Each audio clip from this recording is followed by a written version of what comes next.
एक समय की बात है। एक छोटे से गांव में रघु नाम का एक बूढ़ा किसान रहता था। उसकी जिंदगी बहुत साधारण थी, लेकिन दिल बहुत बड़ा था। उसकी पत्नी का देहांत बहुत पहले हो गया था और वो अपने इकलौते बेटे आरव के साथ रहता था। रघु ने अपने बेटे को बहुत प्यार और मेहनत से पाला था। रघु की जमीन छोटी थी, लेकिन वो उसमें खूब मेहनत करता था। हर सुबह सूरज उगने से पहले खेतों में पहुंच जाता और देर शाम तक काम करता।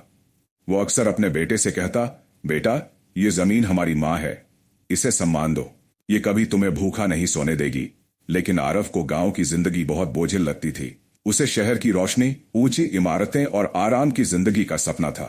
एक दिन उसने अपने पिता से कहा, बाबा, मैं इस मिट्टी में नहीं रहना चाहता, मैं शहर जाकर पैसा कमाना चाहता हूं।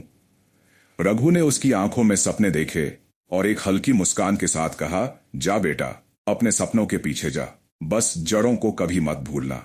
समय बीतता गया। आरव शहर में बहुत सफल हुआ। उसके पास बड़ा घर, गाड़ी और नाम था, लेकिन पिता से संपर्क कम होता गया। इधर रघु बूढ़ा और बीमार होता गया। खेत सूखने लगे, लेकिन उसकी आंखें हर शाम बेटे की राह देखती रहीं। एक दिन पड़ोसी ने आरव को खबर दी कि उसके पिता बहुत बीमार हैं। पछतावे से भरा आरव दौड़ा दौड़ा दौड़ा गांव आया, लेकिन देर हो चुकी थी। रघु चारपाई पर लेटे थे, सांसें धीमी पड़ चुकी थीं।